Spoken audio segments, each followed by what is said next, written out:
¿Qué tal? Buenas tardes. El día de hoy nos reunimos después de 3 semanas casi. Estamos estrenando un nuevo espacio. Nos hicieron ¿qué será? Nos dieron la oportunidad de estar en un cafecito que se llama Café Claroscuro. Les recomendamos el espacio, muy agradable, muy cálido. Sobre todo el trato aquí con Marco y Ivani, que son los propietarios. Eh, Estamos en la calle 8 y Ocampo del centro de Tijuana, transmitiendo en vivo. Y regresamos a los temas de empirismo. Le doy la bienvenida a Paola nuevamente, a Hafnio. Buenas tardes. Ya somos el equipo de los tres mosqueceros. Entonces, y empezamos con Francis Bacon. Buenas tardes. Filosofía para uno y uno para la filosofía. Ay, qué bonito.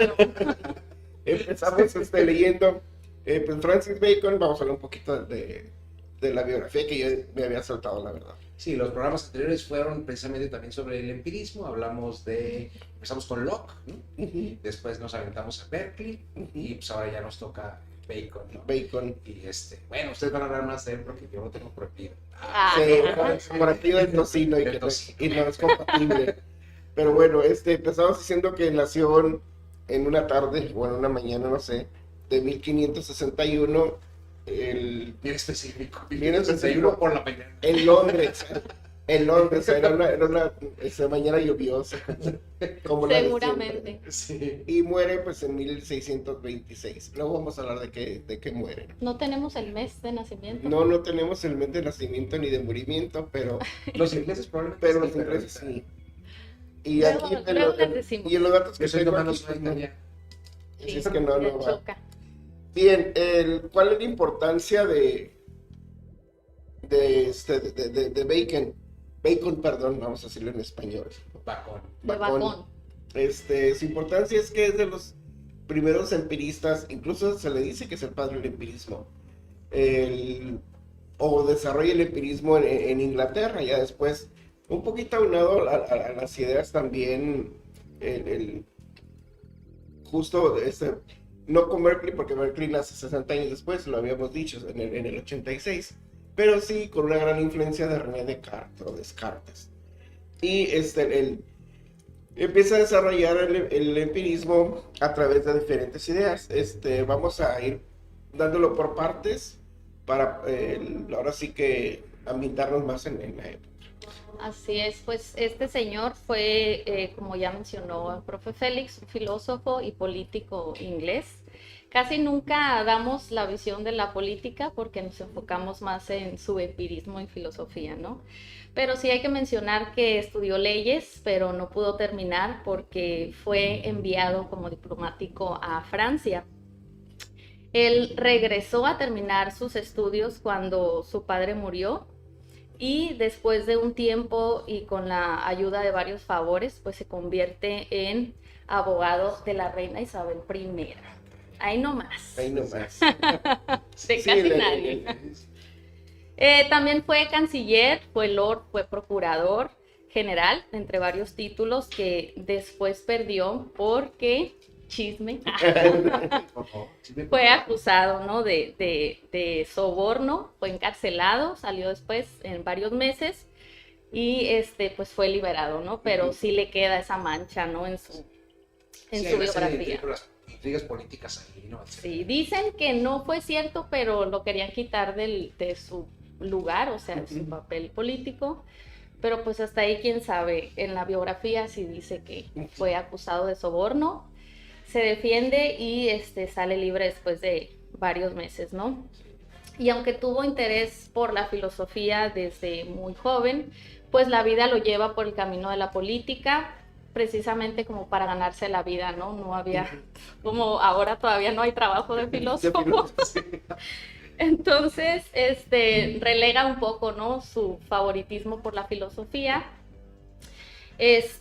Hasta que está muy grande, ¿no? Creo que 60 años por ahí, empieza ya a escribir ya muy bien sobre filosofía y su empirismo, ¿no? ¿Qué más podemos decir? No, Tengo pues es unas que notas. el momento histórico es muy importante, ¿no? Sí, el Digamos, contexto. pero todo el contexto histórico, ¿no? La cuestión ahí del protestantismo, ¿no? El Sí. pleito que hay entre los católicos y los cristianos en ese momento, también pues, juega parte, no nos vamos a mostrar en eso tal cual, nos vamos a ir a la filosofía, Sí. pero vemos cómo esta filosofía, precisamente la de Bacon, abre las puertas a lo que es nuestra sociedad de muchas formas, ¿no? Sí, Recordemos que el empirismo en ese sentido está hablando de que las ideas, todo nos viene a través de la experiencia, así ¿no? es. Es una de nuestras premisas iniciales. Sí. Y él genera podemos llamarle materialismo, Ujú. basándonos en la materia, ¿no? En las cosas que están ocurriendo, o sea, la física. Podemos aquí, a partir de ahí, desarrollar Estudiarla. estudiar la física. Podemos entonces, a partir de esto, encontrar ya las respuestas divinas, ¿no? Siguen buscando una epistemología, ¿no? Una teología, pero bueno, lo tocaremos en este Sí, momento. porque con todo y que se van alejando del mundo de las ideas, no es que las nieguen, pero tampoco, y con todo y que crecen en el mundo religiosos, tampoco niegan a la existencia de Dios, ¿no? O sea, ahora sí que sus estudios se centran más en lo que es la naturaleza, en el desarrollo de la física, pero también como se van adentrándose, en el caso de él, hacia la política, pues se va ocupando de otros asuntos también. Sí. Y de importante también hablar de su contexto histórico, ¿no? Él nace en un momento en el que se pasaba de la preocupación renacentista, ¿no? Por los logros redescubiertos en la antigüedad y lo va tomando a un enfoque más científico del conocimiento, ¿no? Aunque los científicos renacentistas pues ya habían logrado varias cosas, ¿no? Como Copérnico, el astrónomo Copérnico, ¿no? Galileo, el médico William Harvey con su estudio sobre la circulación de la sangre, también Isaac Newton, que también hablábamos en la otra ocasión, ¿no? Y Robert Hooke, Sí. que mencionamos la vez pasada. También fue contemporáneo de Kepler, de Galileo, ¿no? Entonces estaba dentro de toda esa efervescencia de la ciencia, del conocimiento. Y lo que hace entonces con sus postulados, que vamos a tratar aquí, es como que le da un camino, ¿no? Al hombre para que con ayuda de la ciencia se convierta en un actor principal de la sociedad, ¿no? Y en particular el tema de la naturaleza, como ya lo platicaron, ¿no? Este es un tema importante en Bacon porque él quería llegar a conocer cómo funciona la naturaleza para así, se oye feo, ¿no? Pero poder dominarla a la naturaleza, porque veía que la ciencia, ¿no? Debía ser útil para nosotros, para nuestra mejoría, y pues que no se quedara la ciencia en discusiones de unos cuantos pensadores, ¿no? Él quería que la ciencia, como mencionas, se volviera material para que nos ayudara, ¿no? Como sociedad a tener una mejor vida. Exacto. Sí, en ese momento precisamente ataca a los aristotélicos de su momento, en una premisa básica de Aristóteles que es el método deductivo, ¿no? Los llama cazapalabras, más ¿Sí? que nada, sí, los llama cazapalabras, ¿no? A todos los aristotélicos, en vez de estar buscando las premisas para poder llevar a cabo el silogismo deductivo, ¿no? Y encuentra muchísimas, ¿cómo se llama? Pues digamos, errores que uno puede caer.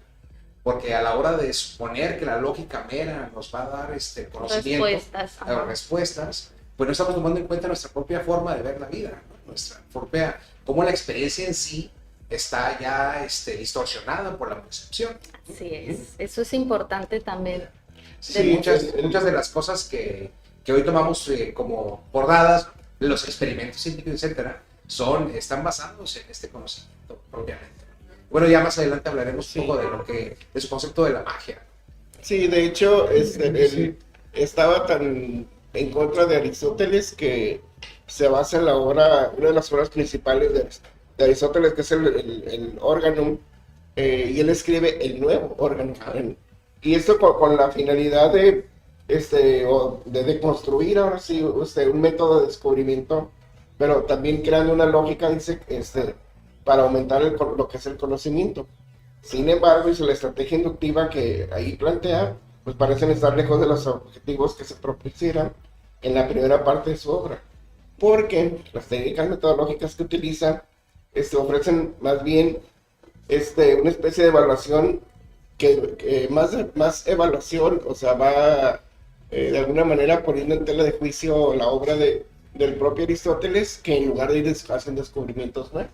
Sí, es que él encuentra pues que tanto, pero es que Aristóteles es Aristóteles, el órgano aristotélico pues básicamente inventó o desarrolló las diferentes ciencias como las conocemos, ¿no? Mineralogía, ¿no? Zoología,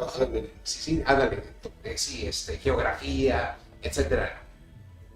Pero Bacon lo que encuentra es de que todas estas corrientes, cada una tiene su técnica o su modo específico. No encuentra un método científico general universal. Que digo, volviendo otra vez a nuestra época, seguimos en una famosa teoría del todo, ¿no? Sí.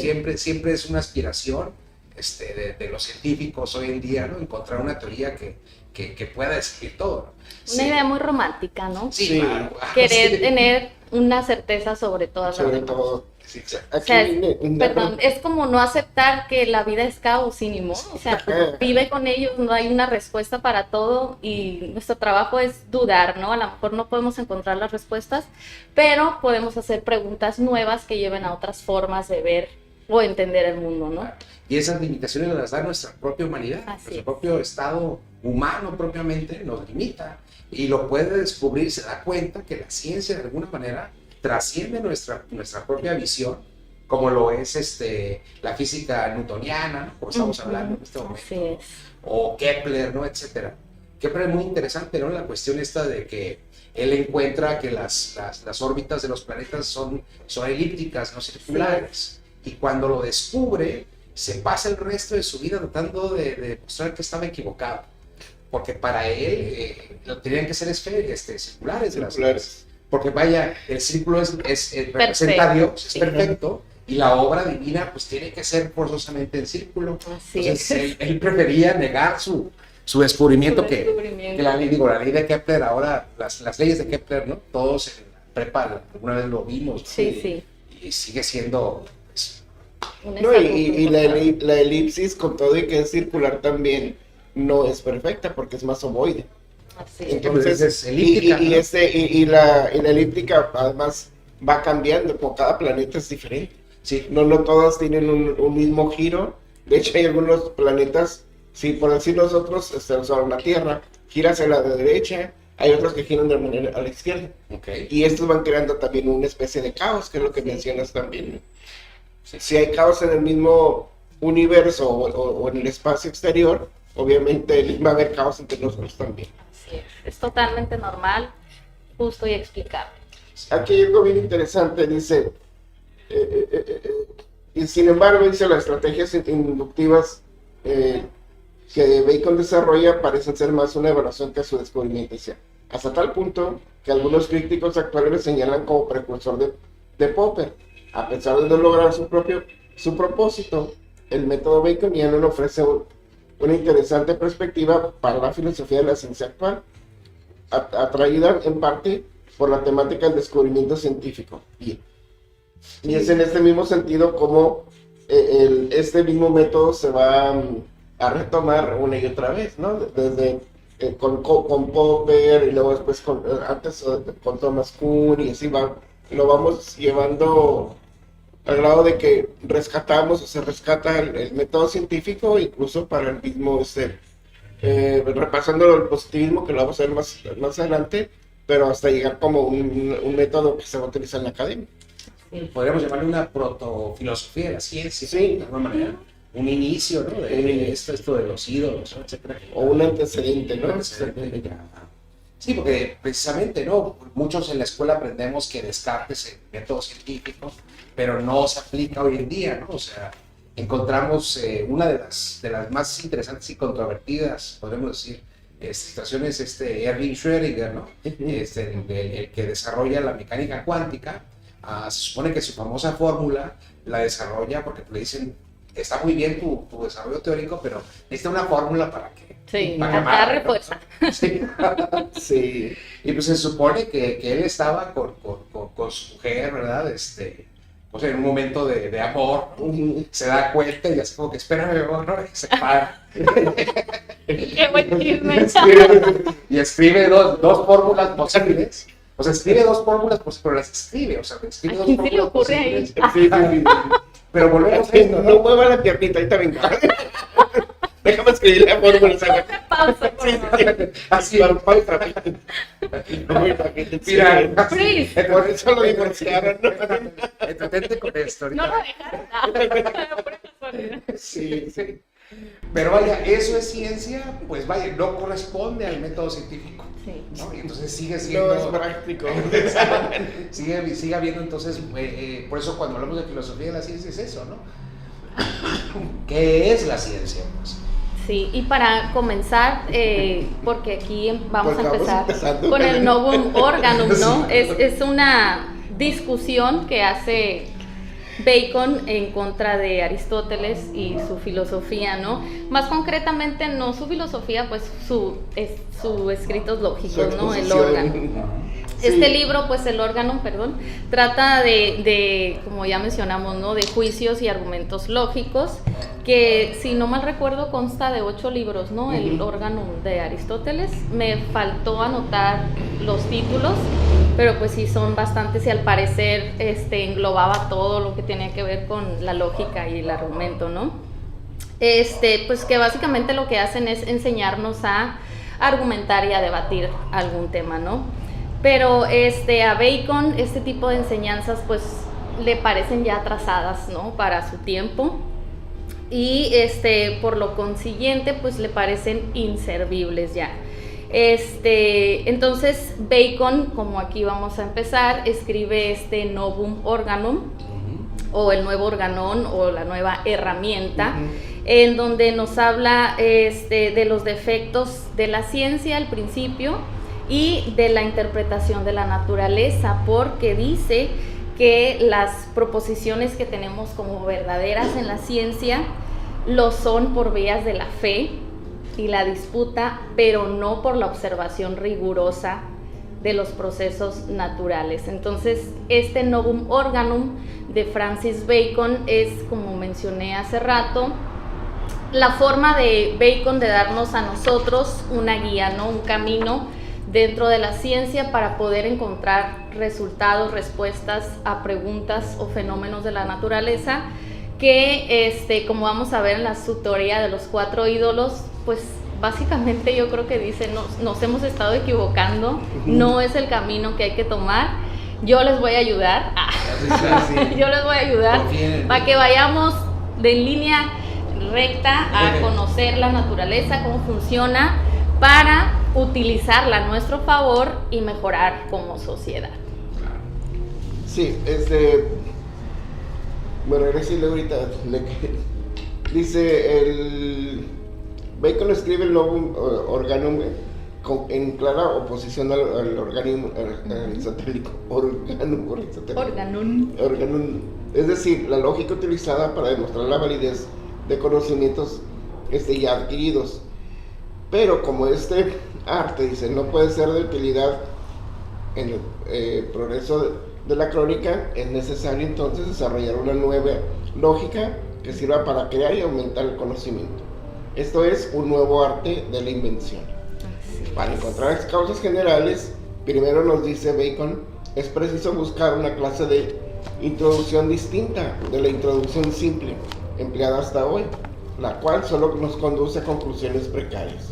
Y además agrega la noción que ha de ser útil para el descubrimiento en las artes y las ciencias, debe analizar los fenómenos realizando exclusiones legítimas. Más para construir de modo concreto esta inducción va a ser preciso elaborar una multitud de reglas de las que jamás han sido imaginadas por un hombre común, ¿no? Ahora, para construir todo este tipo de ideas, lo que hace es legitimar una verdadera inducción o ¿y qué es lo que hace? Entonces propone en primer lugar recolectar y ordenar los hechos en 3 tablas. La primera contiene las instancias positivas, la segunda es aumentar las instancias negativas y la tercera la denomina como tabla de comparaciones. De ese tipo de tablas, me recuerda mucho lo de tabla rasa, que era como borrón y cuenta nueva, ¿no? Ese es precisamente lo otro chisme cultural, ¿no? Ese es un ataque de tabla rasa. Es un ataque de Leibniz hacia Bacon, porque él más que tabla rasa lo manejaba como nuestra percepción como un espejo débil. Sí. Que está discerniendo, ¿no?, esta realidad. Pero para él dice las cosas son como están, o sea, son como se nos presentan. Que nosotros les atribuyamos, ¿no?, cualidades o características. Que siempre caemos en eso, la verdad. Claro, exactamente. Las cosas, eso lo anoté en uno de los ídolos, ¿no? Los ídolos de la tribu, creo. Exacto. Que le damos vemos las cosas como las queremos ver. No como en realidad son. No, Entonces, ¿cómo vamos a cambiar eso? Bueno, con los instrumentos necesarios de la ciencia que nos dan una respuesta, nos guste o no, de lo que está. Entonces ya no es un ataque, digamos, de lógico, es también un manejo de evidencia. El concepto ya entra aquí el concepto positivo, como lo dices tú, ¿no? La evidencia, ¿no? Lo que estamos encontrando. Sí, es lo que Bacon recomienda, ¿no? Con estas tres partes para poder encontrar una respuesta, ¿no? Primero hace una tabla de, no sé, cómo funciona el calor. Esa es la primera tabla que, ¿cómo se llamaba? La primera, instancias positivas. Ok, ajá. ¿Cómo funciona, digamos, el calor? Sé que quema. Ajá. Y luego unas negativas. ¿Cómo no funciona el calor o qué es lo que no se quema con el calor? Que no enfría. Ajá. Y ya después hace esta última tabla de las comparaciones. Esto sí, esto no. Entonces ya después con las comparaciones podemos ver en general cómo funciona el calor, digamos. Que es un poco como la dialéctica, ¿no? O sea, una tesis, una antítesis y luego la síntesis. Sí, claro. Sí. O sea, que se convierte en una nueva tesis. Y es, por ejemplo, es curioso, porque mucha gente no... Y a Marx. No, más bien le copia a Platón si quieren. No. Pero esa es como la idea, por ejemplo, mucha gente dice, ¿por qué quemaban a mucha gente y a Copérnico, que fue el que puso al Sol en el centro del sistema, ¿no? En vez de que fuera geocéntrico, significa que la Tierra está en el centro, ¿no? Y los planetas que el Sol gira alrededor, ¿no?, pues heliocéntrico. El Sol está en el centro, ¿no? Si leemos a Copérnico en el trabajo, dice, bueno, es que yo no dudo que la Tierra sea el centro del universo, digamos. Pero si coloco al Sol como centro, los cálculos se me facilitan. Entonces es más fácil hacer el cálculo de trayectorias, ¿no? ¿Dónde van a estar? Entonces ahí es, digamos, el primer intento, ¿no? Por ponerlo que sí que lo quemaran. La gente lo vio y dijo, sí, esto no es energía, ¿no? Sí, porque no. Puede ser. Porque puede ser. Pero sí, resulta que esa apertura dio pauta a que la gente sí, efectivamente, sí da. Y se asumiera este nuevo concepto. Sí. Sigamos con el órgano. Ok, dice luego. Y algo bien interesante. Histórico y descubrimiento. Dice, ya hablamos de las terceras partes. Dice, Bacon se lamenta a esa altura de su obra de la pobreza de la historia natural existente para entonces. Creía con un acopio de información 6 veces mayor que la disponible, sería capaz de explicar todos los fenómenos naturales. O sea, por cuestión de falta de conocimiento no se podía avanzar tanto. Luego dice, de esta exhaustiva tabulación de fenómenos comienza la verdadera tarea de inducción, lo que Bacon denomina método de eliminación. ¿De qué manera o cómo, en qué consiste? Pues excluyendo las causas que no aparecen en los casos, tal como fenómenos investigados. Pero también de esta manera lo que hace es, o a partir de este punto empiezan a aparecer los principales conjeturas acerca de las causas del fenómeno en estudio, o lo que se denomina como primera vendimia o primera recolección de hipótesis. Tienen que ver entonces al final con este método en el cual pretende ir discriminando poco a poco entre todas las conjeturas a las que va llegando cuál es la verdadera. Y ahí está siendo antecesora a Popper, ¿no? La teoría del falsacionismo, que es checar lo que no checa y descartarlo, ¿no? Y descartarlo. Para esto va aplicando igual como el verificacionismo, ¿no? Y luego, pero después se va dando cuenta que para aplicar verificacionista o el verificacionismo hay que falsear primero. Sí. Entonces, de esa manera te va dando las respuestas. Ahora estaba en una conferencia de la mañana sobre inteligencia artificial en la educación. Entonces estaba contando la doctora, bien interesante la plática porque nos dice cómo siempre hemos estado no limitados, pero sí la investigación siempre se ha ido, por ejemplo, a intentar llegar como a reduccionismos. Entonces, dice, pero es que en realidad, dice, si nos vamos, por ejemplo, y preguntó, ¿cuándo creen ustedes que fue la primera computadora que se hizo, ¿no? O cuándo se hizo, por ejemplo, la primer tipo de memoria.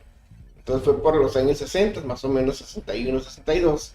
Y lo que estaban intentando era no crear una nube o un espacio para recolectar información, sino más bien lo que querían era hacer como una especie de vaciado. Entonces, se dieron cuenta que el tipo de lenguaje que se utilizaba no era funcional porque eran alemanes e ingleses, y el idioma que estaban utilizando pues no funcionaba. Entonces dijeron, estamos pensando desde nuestros idiomas, reduciéndolo a números, pero qué tal si en lugar de estar haciendo derivadas, ¿por qué no reducimos? Dice, si nomás existen, por decirlo, 5 vocales. ¿Qué tal si las vocales no funcionan? Entonces nos vamos a lo que es el 0 y el 1. Y toda esa gama, o sea, pensar ahora sí en algo dialógico. Solamente vamos a tener como 2 puntos. Entonces, a partir de eso podemos tener el blanco y el negro. Pero, ¿qué hay entre el blanco y el negro? Pues toda una gama de grises. Entonces, transportado a la lógica o al lenguaje lógico de una computadora que se está empezando a realizar, dice, nos vamos del 0 al 1 y todo lo que está en medio del 0 y del 1. Dice, infinito. Un infinito, ¿por qué? Porque nos vamos al 0.01 o 0.001. Y así, o sea, entonces, dice, no es nomás el 0 al 1, 2, 3, 4, sino es el 0 y todo ese gran infinito entre el 1. Y no es necesario brincar al 2. ¿Por qué? Porque ya te pierdes con esos dos. De ahí que sea la base, dice, de la programación hoy en día, ceros y unos. Y te lo explico de una manera tan sencilla que todo el mundo entendió. Pues, sí. Bueno, si nos hubiera puesto en una clase de programación, olvídate, ahí nos perdemos, ¿no? ¿Por qué? Porque va a ser más profundo. Lo interesante es cómo, traído a este universo de Bacon, es casi lo mismo. Empieza por ir reduciendo, por ir negando hasta cierto punto, para a partir de ahí crear un nuevo universo de ideas. Ir discriminando, ¿no? Hasta que quede lo más sólido posible. ¿Qué saben? Interesante, sí. Sí. Opuesto precisamente a los métodos deductivos, ¿no? De razonamiento, donde ya, como dice, casas la palabra, encuentras la frase y ya la utilizas como si fuera una herramienta propiamente. Sí. Entonces, y vas separando, o sea, discriminando lo que no es funcional de lo que sí puede ser, aunque sea muy mínimo. Exacto. Es que sí, ahí se puede perder información, ese es el problema. Sí. Por eso se desarrolla esto. ¿Cómo nos tenemos que cuidar nuestra propia forma de pensamiento? Sí. Poner en crítica, ¿no? nuestra propia experimentación, ¿no? Nuestra propia observación. Sí. Estar consciente de los ídolos. No sé si ya podemos hablar de los ídolos. Siento que hay que... Aquí hay unas cositas todavía. Dice, contexto histórico y descubrimiento. Es que me puse a estar sacando como tenemos como 3 semanas, ya lo reduje, le volví a meter más cositas y luego es síntesis. También fue discriminando. Sí, fui discriminando, acabo de decir, ya, mejor que ya estaba pensando, vamos a brincar con otro filósofo. Bueno, teníamos que ver a ese señor Tocino. El objetivo de Bacon es preciso y explícito: construir un método de descubrimiento cuya aplicación mecánica conduzca a las verdaderas causas de los fenómenos. Aquí es necesario entonces evaluar 2 cuestiones. ¿Qué es lo que entiende Bacon por descubrimiento cuando nos habla de un método de descubrimiento. Y además, porque este método ha fracasado.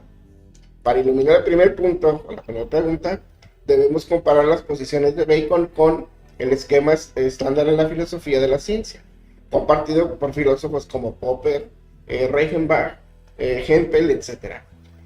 Este esquema distingue dentro del proceso científico entre dos contextos de descubrimiento y justificación, concibiéndose el descubrimiento como el breve acto de la intuición o iluminación que da origen a otras ideas.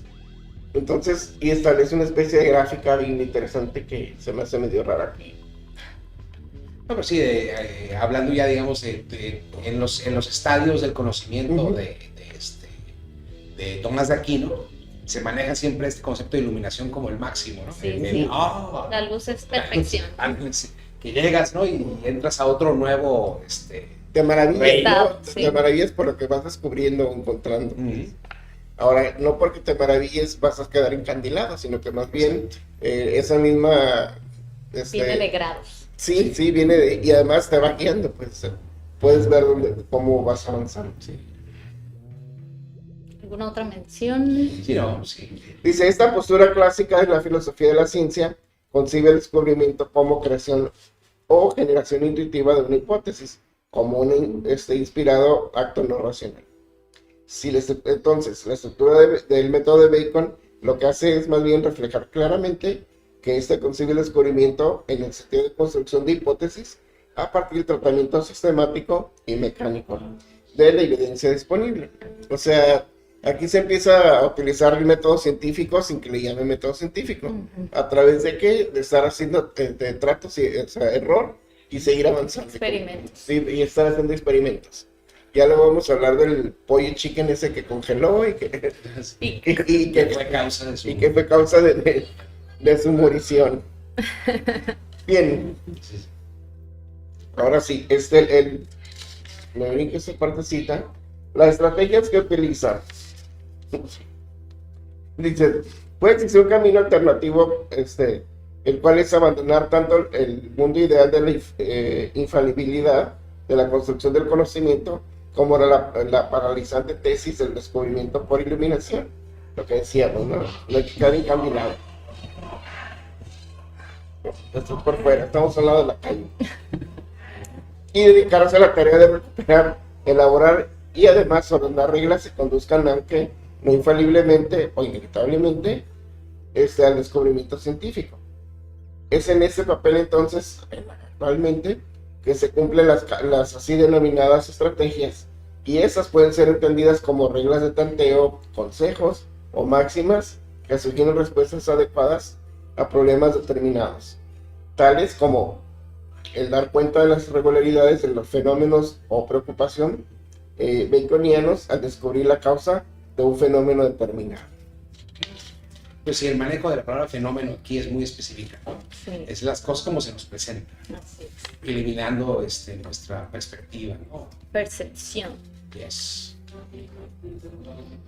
En relación al planteo, ya para terminar, en relación al planteo ya acerca de la verdad, que es uno de los puntos más debatidos entre los analistas del Novum Organum, dice, se puede señalar que no es tarea fácil determinar qué entendía el propio Bacon al respecto, porque si bien afirma repetidamente que llegará a causas verdaderas, en algunos pasajes sostiene que su método sirve para determinar grados de certeza. Sí. O sea, no llega a la verdad en sí, sino que se va acercando. ¿Qué es lo que hace entonces, aparte de las tres tablas que menciona? Pues aquí empieza a hablar y ahora sí de estos puntos, ¿no? Que son... ¿Cómo dijimos que se llama? Positiva. ¿Los puntos? No, los tres pasos, sino los ídolos. Ok, sí, es que este texto del Novum Organum está dividido en dos partes, ¿no? La primera es la destructiva, que contiene estos 4 ídolos, y la constructiva, que es cuando se supone que derrumba estos ídolos que tenemos al conocer, y después propone una forma de construir una nueva ciencia, ¿no? Y en cuanto a esto, pues que menciona es en esta parte, ¿no? La destructiva, donde habla de estos 4 ídolos, que pues son como 4 barreras, ¿no? Que tenemos los humanos para conocer o pues para adquirir este conocimiento, ¿no? El primero, bueno, Bacon propone o siente que tenemos que eliminar estos ídolos, ¿no? Para así poder avanzando en el camino del conocimiento. Y el primero de estos ídolos son los ídolos de la tribu. Estos tienen su raíz, como ya habías mencionado, ¿no? En la misma naturaleza del hombre, en nuestra propia biología, nuestra propia naturaleza, que aunque no queramos, pues va a tender a engañarnos, ¿no? Las cosas como las vemos o igual nuestros sentidos. Porque aunque no nos demos cuenta nosotros, pues muchas veces somos una especie que tiende a tener ideas preconcebidas de las cosas, ¿no? Ya sea por diferentes cosas. Y ¿cómo te fue en la feria? Así es. Sí. La famosa frase, ¿no? Cada quien cuenta cómo le fue en la feria, ¿no? Tendemos a deformar entonces lo que vemos con lo que creemos, con lo que imaginamos, con lo que pensamos, entonces en contraste con lo que la realidad no es, ¿no? Entonces, qué difícil, cada quien tiene su propia mentecita y se imagina cosas que no son, pues, en realidad. Hablamos de usos y costumbres, ¿no? Así es. Que las quesadillas que tienen queso, que si no, ¿verdad? Sí, porque si una persona viene del sur va a decir, estas son las quesadillas, y nosotros del norte la vemos diferente, ¿no? Entonces, esa no es una quesadilla porque no tiene queso. Sí es una quesadilla porque así se llama y así. Pues no, entonces, ¿quién va a saber? Dijéramos, la verdad más probable, quién sabe, ¿no? Y de ahí su ímpetu, ¿no? De establecer una forma más que nada, pues, confiable, digamos, de poder acceder a la realidad, ya que decía Bacon, y aquí va la cita del espejo, dice Bacon, el entendimiento humano es, con respecto a las cosas, como un espejo infiel, que recibiendo sus rayos mezcla su propia naturaleza a la de ellos. De esta suerte los desvía y corrompe. Entonces, vemos aquí una idea que todos hemos escuchado o leído, ¿no? Que las cosas, como mencioné hace rato, no son como tú las ves. Tú ves algo y lo relacionas con lo que te imaginas, sientes, crees, te han enseñado, etcétera.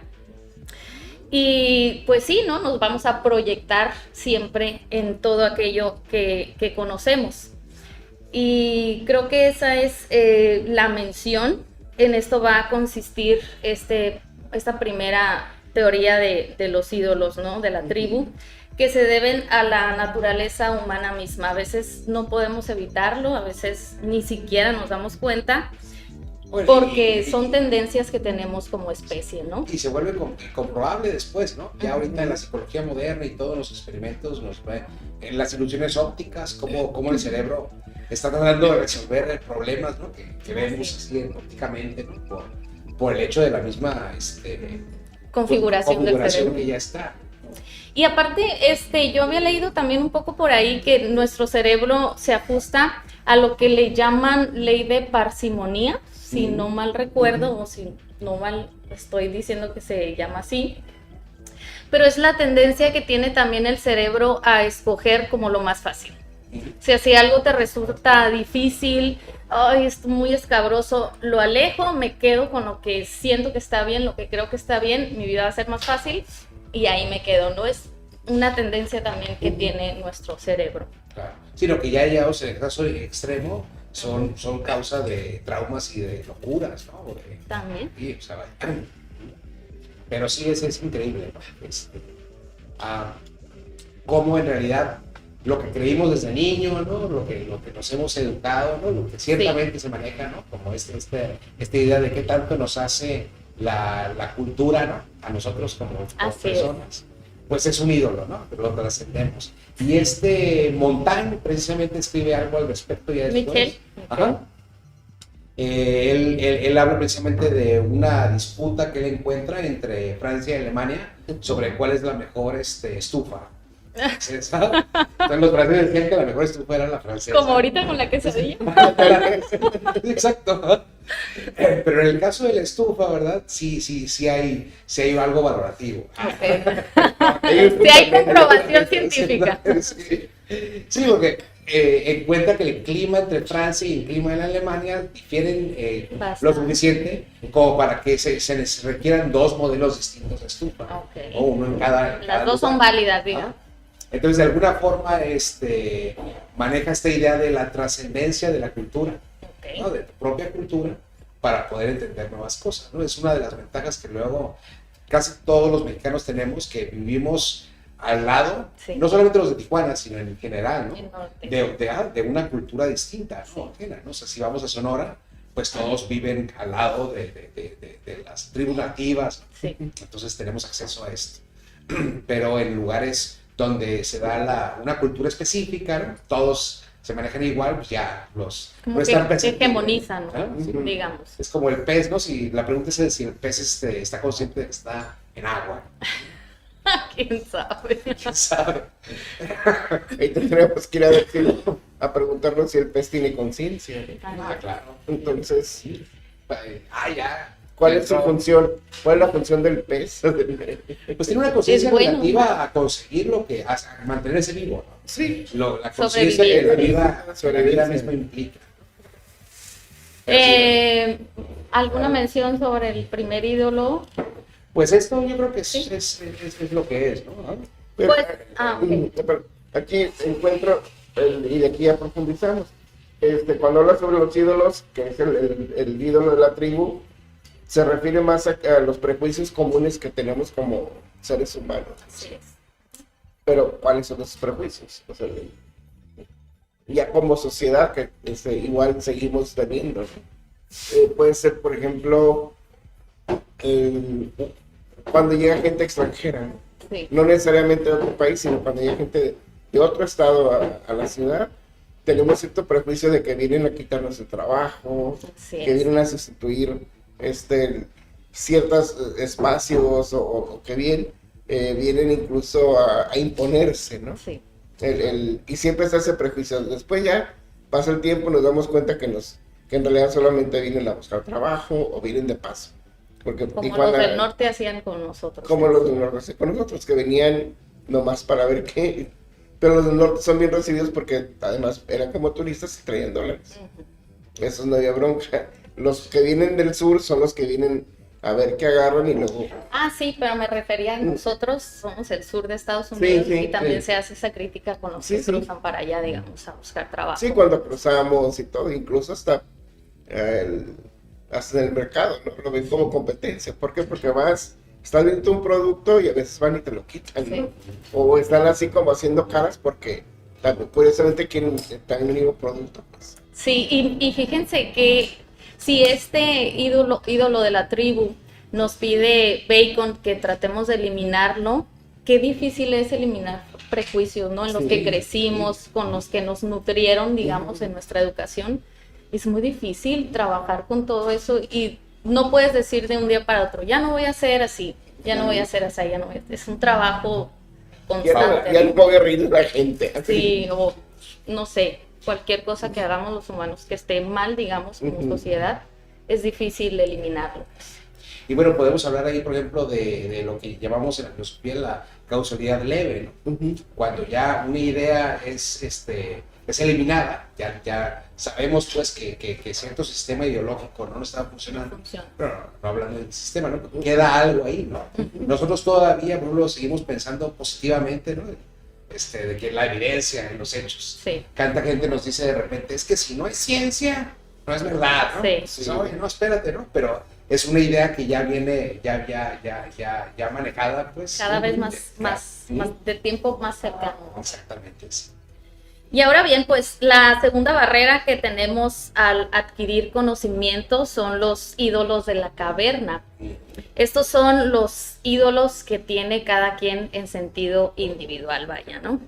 Aquí perfila la capacidad intelectual, nuestra educación, nuestras vivencias, lecturas personales, cuestiones artísticas, que dice Bacon, ¿no? Cada uno de nosotros lleva en sí su propia caverna, que es, ¿no? Una cueva en donde nuestra noción de la realidad está alterada, está modificada, precisamente por todas estas cuestiones que mencioné antes, y está moldeada, ¿no? De acuerdo a, digamos, nuestra educación, vivencias, cuestiones de música, etcétera, ¿no?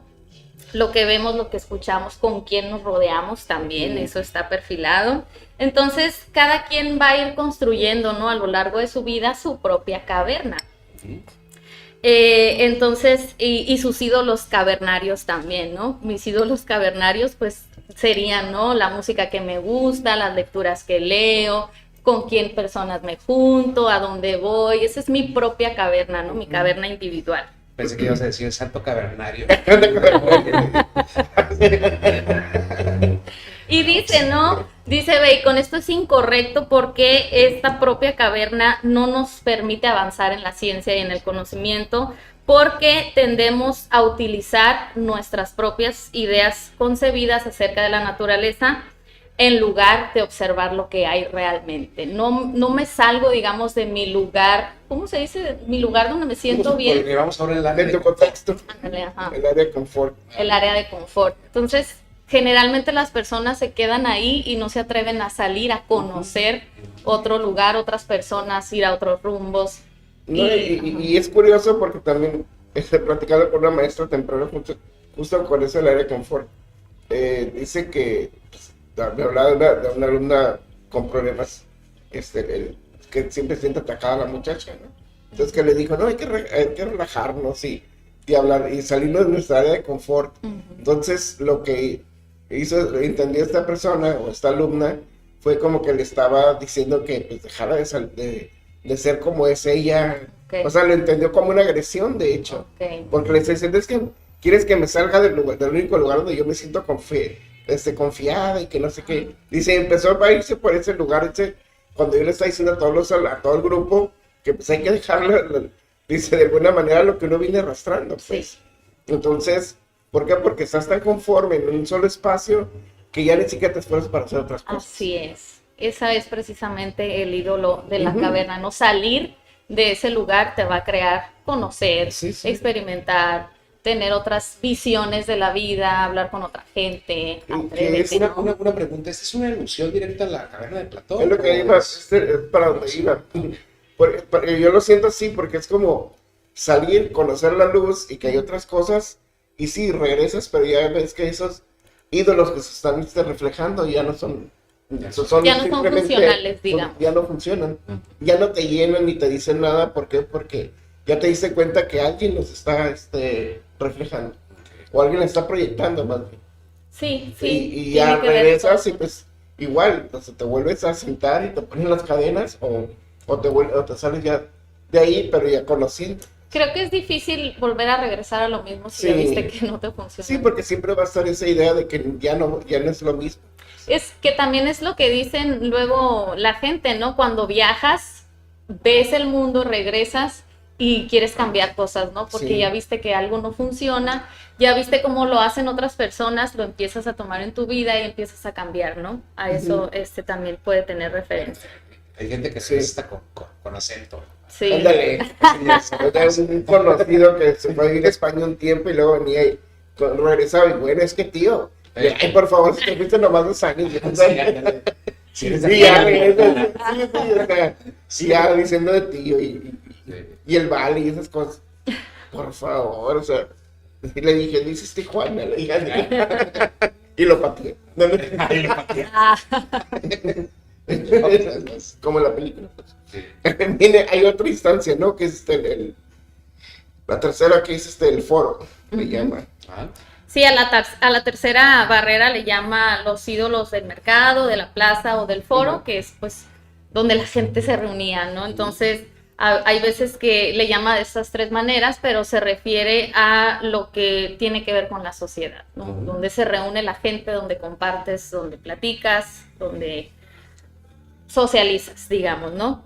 Es entonces ese término porque lo explica con la conexión de las relaciones sociales y algo que particularmente nos hace distintos a otros fenómenos también, a otros mamíferos, es pues el lenguaje, ¿no? Nosotros tenemos la capacidad de hablar, de comunicarnos, y es en este sentido en el que Bacon va a referirse con esta barrera, ¿no?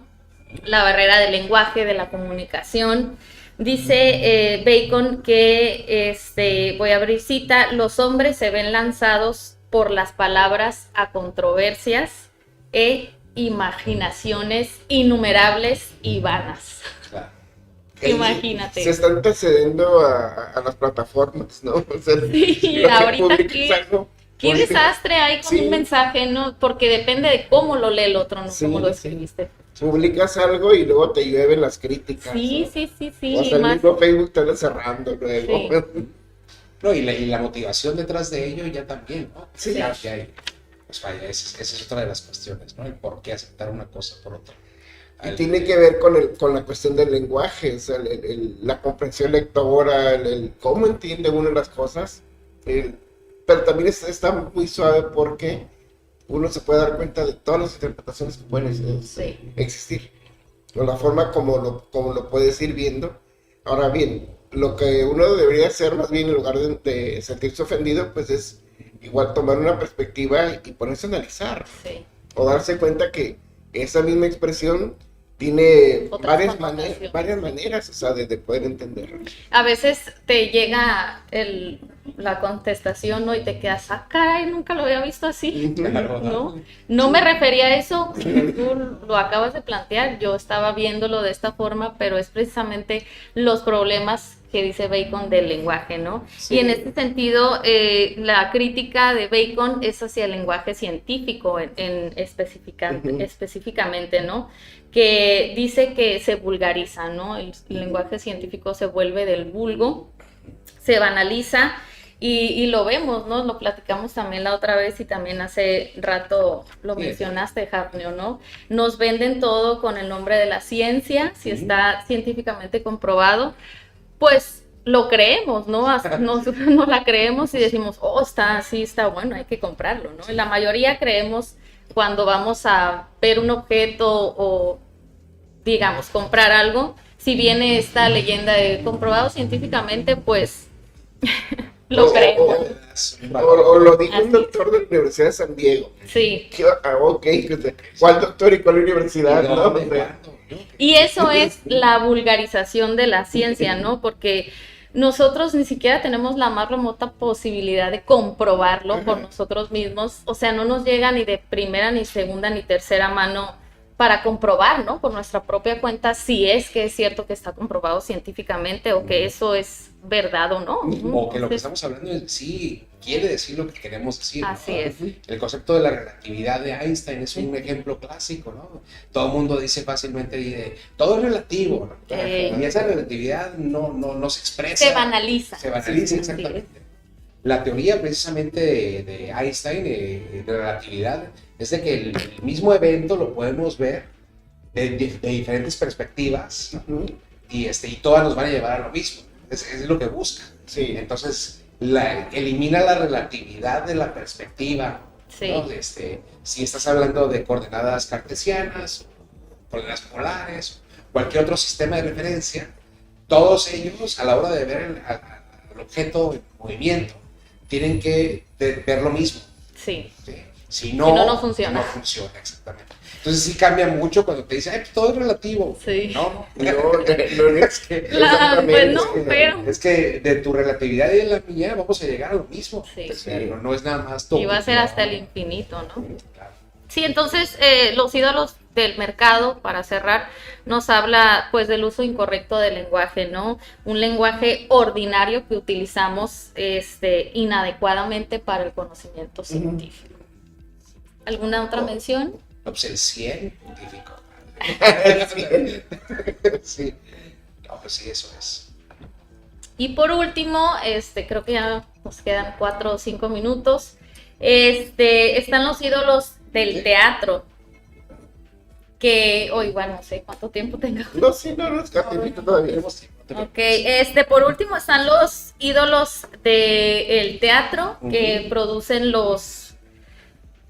provienen, perdón, de los errores del razonamiento. Híjole, eso está bien difícil, ¿no? Dice Bacon, de las falsas filosofías o de teorías científicas que vamos aceptando, o bien también se refiere, ¿no?, a la explicación de la realidad que hemos asimilado a través de la escuela, de las instituciones como la universidad, el colegio, etcétera, y con lo cual pues se va construyendo nuestra visión del mundo, ¿no? Ahora que estamos hablando de los ismos, empirismos, materialismo, ¿no? Comunismo, socialismo, todo eso lo vamos viendo y eso nos va generando también una noción del mundo, ¿no? Ya será cuestión de comprobación, cuál será correcta, cuál será incorrecta, pero existen estos ídolos del mercado, ¿no? Sí. Así es. Sí, precisamente, fíjate, el doctor García Álvarez, en paz descanse, el maestro, bueno, el director del Centro de Estudios Filosóficos de aquí, donde yo estudié, en ese momento, ¿no? Uno de los grandes tomistas, y nos enseñaban como filósofos así de, ustedes son tomistas, son escolásticos. Entonces, cuando tengan una discusión con un filósofo, llévenselo a su terreno. O sea, justamente, ¿no? Sí. Agárralo, llévalo a tu terreno y en tu terreno lo haces pedazos, ¿no? Porque si no maneja un sistema específico, va a ser muy sencillo que el otro se pierda. Sí. Y el otro, como filósofo, si te dice que es existencialista, pues debe de manejar muy bien, ¿no? Su diferencia y también diferenciar entre qué es el existencialismo y lo que es el tomismo, para no caer en esa trampa, pues, ¿no? A la hora de que te traigo aquí, ¿no? De cuáles son las causas eficientes de eso. Estoy hablando ya de un método aristotélico. Entonces, son luego juegos, o lo que me encanta ahorita ya, digamos, para hacerlo más claro, y mi papá Chopi, ¿no? El tío Chopi, no sé qué. Ajá. Schopenhauer. Sí, el tío Chopi, de repente lo leo, ¿no? O, Heidegger, ¿no? Y nada más por mencionar el nombre, ya se filosofó, y no es así, pues, por ahí tienes que manejar precisamente el contexto de él para poder diferenciar. Sí, o el clásico, bueno, es que Heidegger dijo tal. Sí, pero no es en este contexto. O sea, sí, lo va por sacar este nombre, ¿no? O sea, para decir, mira, tengo lectura. Sí, entonces, yo también leí. Sí. Entonces, estos ídolos del teatro, ¿no?, van a ser estas falsas creencias fundadas en argumentos de autoridad que van creando en nosotros o que van creciendo en nosotros, pero que al final van a ser una influencia distorsionada, dice Bacon, ¿no? Y bueno, pues habrá que hacer, ¿no?, con estos 4 ídolos, ya conociéndolos y sabiendo de qué se trata, ¿no? Pues dice Bacon, ¿no?, un examen crítico y personal de cuáles son nuestros ídolos para así combatirlos y poder crecer, ¿no? Poder hacer y generar conocimiento, ciencia, etcétera. Entonces, estos 4 ídolos que mencionamos, pues sí, no son las barreras que todos los humanos tenemos, ya sea en cuestión de la percepción o de idea, en la cuestión de la sociedad, en la cuestión de con quién andamos, qué hacemos, a dónde vamos, qué leemos, qué escuchamos, etcétera, que es todo lo que nos rodea en general, ¿no? De lo que son. ¿Cuáles son esos ídolos que no me están permitiendo avanzar? Sí. Y fíjate, por ejemplo, caso curioso, hay un manejo interesante, por eso vuelvo a mencionar el concepto de magia en Bacon, ¿no? En este sentido.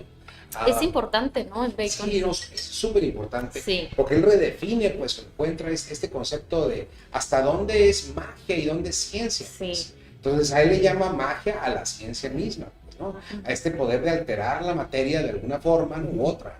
Que bueno, ya la alquimia lo hacía. Que la transformación, ¿no? La transformación, ¿eh? ¿Cómo se llama? En algo nuevo. Entonces, durante esta época, por ejemplo, que existía mucho el estudio de la herejía, ¿no? Sí. Que es demoníaco, ¿no? Que es, etcétera.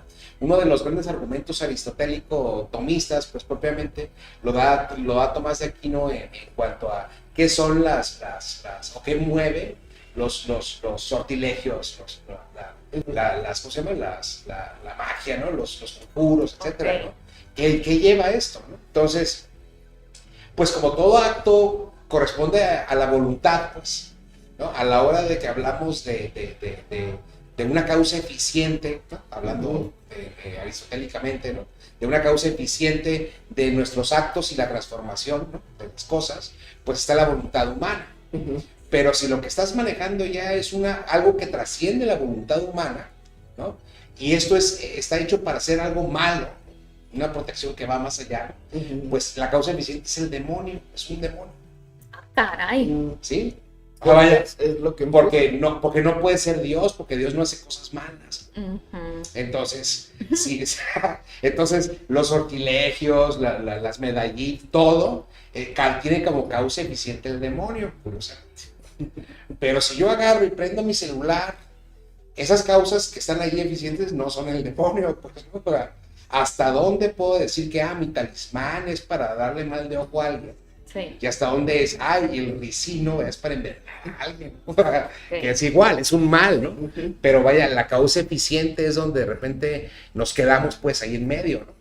Si tomamos como magia sin investigar en realidad qué hay detrás de ello, no podemos descubrir, ¿no? La magia en realidad, llevada como científicamente, nos va a permitir entender pues desde la materia lo que trasciende, ¿no? Cómo se transforma.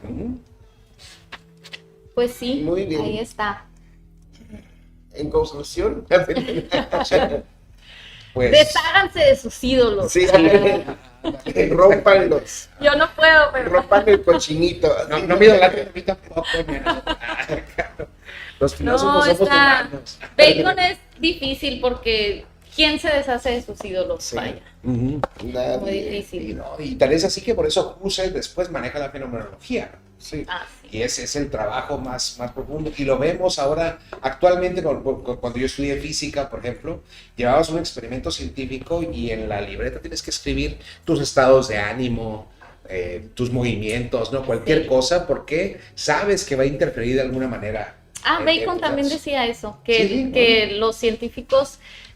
Bueno, también por eso empieza a hablar de los 4 ídolos, ¿no? Porque si alguien va a hacer ciencia, tiene que haber hecho esto, ¿no? Deshacerse de sus ídolos para que la ciencia sea lo mejor posible, ¿no? Sí. Porque sí, o sea, los científicos tienen sentimientos, tienen moralidad, saben o pueden cambiar resultados si quieren, ¿no? De acuerdo a su voluntad, vaya. Sí. Entonces, sí, los ídolos prefiere que los eliminen los que van a hacer ciencia, ¿no? Aquí viene una cita bien interesante me acordé sobre el Nietzsche, ya en que tiene el ocaso de los ídolos, una obrita. Y está bien interesante, viene un párrafo, ¿no? Dice, esos ídolos cuando se les toca con el martillo, suenan a hueco. No son nada más que fuegos fautos que el propio hombre ha introducido en la realidad y que se desvanecen ante la sola mirada atenta de quien los contempla con fijeza y sensatez. Se le das el martillazo y lo rompes, pues. Pero habemos otros que a veces, o hay otros que a veces, pues, no es que nieguen al ídolo, sino que simplemente no lo quieren dejar ir, ¿no? O no lo quieren soltar. O no hay conciencia de ello. No hay conciencia, pues. No sabes. No sabes que eres así, no sabes por qué eres así. Sí. Pero lo sigues, ¿no? Pero a veces es consciente porque le sigues poniendo la veladora. Claro. Y eso ahora, si uno es consciente de que le estás poniendo la veladora, tiene la misma función, ya no funciona. Ya no funciona como tal. Porque ya no pasas a un segundo término. Claro. Ahora se convierte en un objeto, no una cosa. Un fetichismo. Absolutamente. Hasta dónde nos lleva el señor Tocino. Bueno, ya como último dato, platicamos hace ratito de que murió Francis Bacon. Curiosamente andaba como buen científico, pues experimentando. Sí. Mañana va a ser el día del pavo aquí en esta zona, entonces me acordé mucho, porque lo que hizo el inocente hombre fue ponerse a congelar un pollo, o una gallina, no sé, pero la congeló con hielo directamente. Entonces, pues ¿de qué murió? Pues de neumonía, porque seguramente andaba rellenando un pollo con hielo, pero pues digamos que a lo mejor inventó el cuarto frío o refrigerador. Los inicios del Sí, los inicios de la refrigeración. Y era el sereno, pues. Le dio el sereno y pues no duró mucho. Claro, tenía nació en el 51, murió en el 26, pues tenía 75 años también. Ya estaba grandecito. Ya estaba en edad de merecer, ¿no? De merecer su muerte fría. La familia. Pero algo interesante es que no murió perseguido, no fue condenado, no y bueno, y le tocaron épocas difíciles también, o sea, con tumultos, ¿no? En la época de Isabel I, pues de repente los mandaban matar nomás porque sí, o porque estaban en contra, ¿no? Entonces, al menos no fue correteado. Y no sé si murió tranquilamente, pero sí murió congelado. Pues tosiendo. Murió tosiendo. Murió tosiendo. Y pues bien, aquí terminamos el señor Tocino murió tosiendo. Sí. Terminamos el capítulo 3 de empirismo. Así es, excelente. La próxima semana, que es Hume. Sí, es Hume. David Hume o David Hume. Y va a ser aquí otra vez, ¿no? Entonces los invitamos, pues hay lugares. Hay espacios para que vengan a acompañarnos en vivo. Que puedan hacer sus preguntas, ¿no? Claro, y bueno, nuestra interpretación, si no la podemos en este momento, ¿vale? Nos la damos de tarea. Sí. Y con gusto, ¿no? Pues daremos lo que nuestro pobre conocimiento tenga, ¿no? Para poder ofrecerles, ¿no? Les pueda dar. Y bien, entonces nos despedimos. Muchas gracias por seguirnos. Gracias, Martín. Gracias a Tula. Gracias, Martín. Sí, gracias, Tula. Gracias, Tula. Ya te la sabes. Y pues nos vemos. Muchas gracias. Hasta luego.